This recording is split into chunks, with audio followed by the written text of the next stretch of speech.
20 octobre 2021, le ministère de la Santé et de l'Action sociale a reçu les résultats des examens virologiques ci-après. Sur 1302 tests réalisés, aucun n'est revenu positif. C'est le premier zéro depuis que la COVID-19 a été déclenchée ou déclarée sur l'étendue du territoire national. C'était en mars 2020. Toujours dans le bilan du jour, il est à noter que 2 patients suivis ont été contrôlés négatifs et déclarés guéris.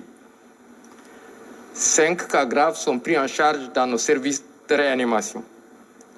Un décès a été enregistré le mardi 19 octobre 2021.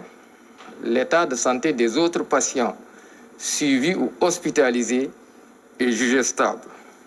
À ce jour, 73 875 cas ont été déclarés positifs, dont 71 985 guéris, 1873 décédés et donc 16 patients encore sous traitement.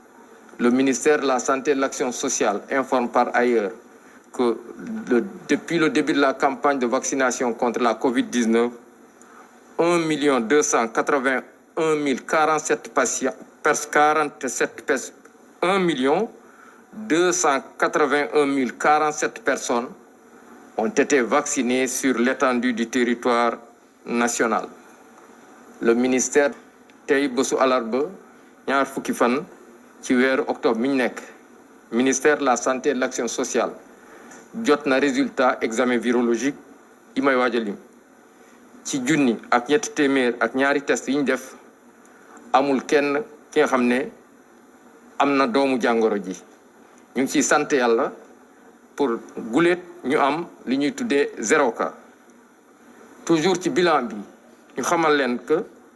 ñaari malade yu entré woon ak ñi nga xam ne kenn ki dafa entré woon kenn ki ñu topp ko ci biir hôpital yi am nañu tan dinañu génn bésu tey bu si yàlla àndee.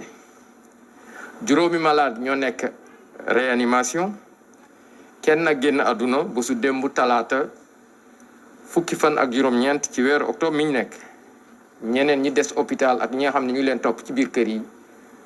ñu ngi am tan ci bésu tey dalee ko ci kaw bu njëkk ba Sénégal wëññi na juróom-ñaar fukki junni ak ñett yu teg juróom-ñetti téeméer ak juróom-ñaar fukki ak juróom ci ñi nga xam ne jot nañ ci doomu jàngoro ji ci ñooñu juróom-ñaar fukki junni ak benn yu teg juróom-ñeenti téeméer ak juróom-ñetti fukk ak juróom ñoo ñàkk seen bakkan ma baamtuwaat ko juróom-ñaar fukki junni ak benn yu teg juróom-ñeenti téeméer ak juróom-ñetti fukk ak juróom wér nañ si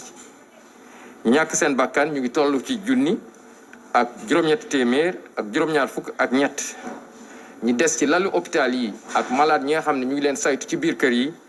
ñu ngi toll ci fukk ak juróom benn ministère de la santé et de l'action sociale mu ngi leen di xamal tamit bi campagne vaccination bi dooree ba léegi ñi jot a ñàkk ñu ngi toll ci 1 million ak ñaar téeméer ak juróom-ñett fukki junni ak benn yu teg ñeent fukk ak juróom-ñaar